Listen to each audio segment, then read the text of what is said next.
Hello everyone, civil सेवा में आप सबका स्वागत है। और जैसा कि आपको पता होगा कि पोस्ट की पोस्टमार्टम की सीरीज चल रही होगी। और एक मैं उम्मीद भी करता हूं कि आप सबकी तैयारी बहुत अच्छी चल रही होगी।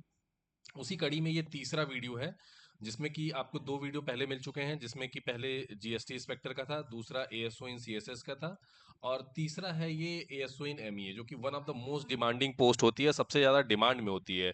इसकी बातें सबसे ज़्यादा की जाती हैं, बहुत लोग की ड्रीम पोस्ट होती है, क्योंकि विदेशों में जाने के लिए एक इकलौती पोस्ट अगर देखा जाए तो सीजीएल में, जो कि आपको फॉरेन में ऑफिस में जाके ड्यूटी करने का मौका मिलता है कुछ दिन सर्विस के करने के बाद इंडिया में। ठीक है, तो जो कि बहुत ही बेस्ट पोजीशन होती है। और इन फ्यूचर आप रिटायर होने से पहले आईएफएस तक बन जाते हैं, इंडियन फॉरेन सर्विस तक, जो कि बहुत ही अच्छी सर्विस मानी जाती है। आईएएस कई 90 के दशक में तो आईएएस से भी ऊपर चूज करते थे लोग, लेकिन उसके बाद धीरे धीरे लोगों का आईएएस की तरफ क्रेज बढ़ा और आईएफएस का क्रेज थोड़ा कम हुआ। लेकिन अभी भी देखा जाए तो यूपीएससी में सेकंड मोस्ट इंपॉर्टेंट पोस्ट होती है, जिसपे आप रिटायर होंगे, जिस पोस्ट पे जाके।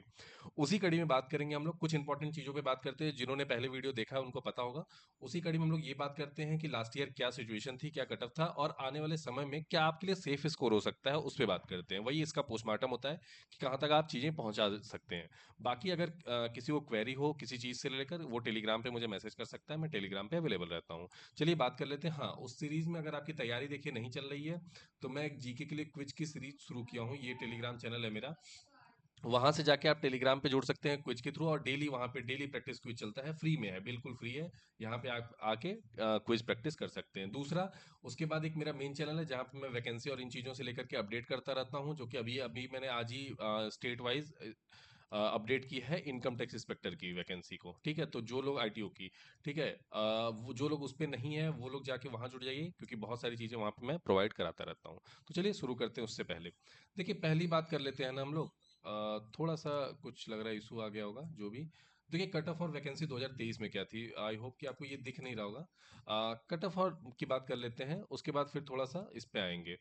तो 2023 में लगभग लगभग जो यूआर की वैकेंसी थी वो 58 थी, और ओवरऑल जो वैकेंसी थी तकरीबन 93 के अराउंड थी। ठीक है, तकरीबन 93 के अराउंड थी। तो उसके अकॉर्डिंग अगर देखा गया तो 331 रॉ स्कोर गया था कट ऑफ, जो कि बहुत ही डिसेंट स्कोर है। 331, 331 मतलब समझ लीजिए कि ये बहुत ही बड़ा स्कोर है लास्ट ईयर के हिसाब से, क्योंकि नॉर्मलाइजेशन नहीं हुआ था।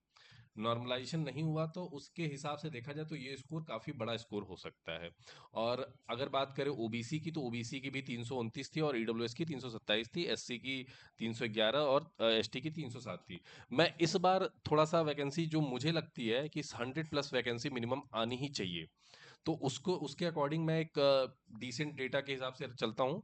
तो मैं तो मेरा थोड़ा सा देखेंगे आप, जो भी लोग मुझसे पहले जुड़े हैं, मैं डेटा पे बात करता हूँ। ये मुझे नहीं मतलब है कि क्या है क्या नहीं है, अगर डेटा सही है तभी मैं बात करता हूँ, अदरवाइज नहीं करता हूँ। ठीक है, चलिए बात कर लेते हैं इस बार क्या हो सकता है। तो देखिए, एक एक्सपेक्टेड वैकेंसी की बात कर लेते हैं और एक एक्सपेक्टेड सेफ स्कोर की बात कर लेते हैं। तो वैकेंसी मैंने आपको बताया कि ओवरऑल इस बार जो मुझे लगती है 120 उसके अराउंड एमईए में उम्मीद है कि आ सकती है इस बार, जो कि जितनी वैकेंसी वैकेंट है उसके अकॉर्डिंग मुझे लग रही है।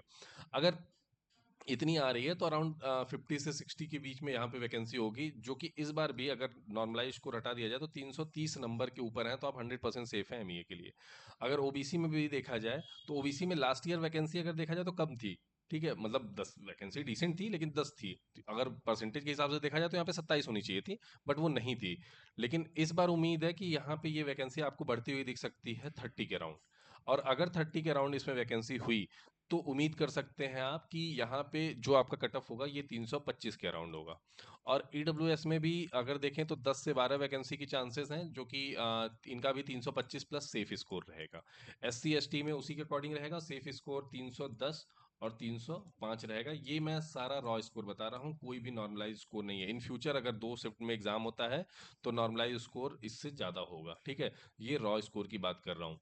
रही बात ये एमईए की, बहुत लोग बहुत ज़्यादा इस पे वो कर रहे हैं। मैंने आरटीआई लगाई है, अगर आरटीआई समय से आ गया या किसी का मुझसे पहले आ गया तो मैं ज़रूर इस चीज़ को बता दूंगा। अगर किसी ने लगाई भी हो तो वो मुझे मैसेज कर सकता है, ठीक है, टेलीग्राम पे। तो आई होप कि आपको अच्छा लगा होगा ये टोटल वीडियो, जो कि मैंने आपके लिए एनालिसिस किया है। बहुत छोटा एनालिसिस था, क्योंकि अभी एमईए एनडीए में उतना ज़्यादा चीज़ें है नहीं एक्सप्लोर करने के लिए कि आपको मैं उस पर डेटा दे सकूँ। अगर आप बोलेंगे तो लास्ट 3 ईयर का भी एनालिसिस दे दूंगा। 2022 में इसलिए देना इंपॉर्टेंट नहीं है क्योंकि 2022 का डेटा अलग है थोड़ा सा कंपेरेटिवली, क्योंकि वैकेंसी ज़्यादा थी, 4 शिफ्ट में एग्जाम हुए थे, नॉर्मलाइजेशन का भी इफेक्ट बहुत ज़्यादा था।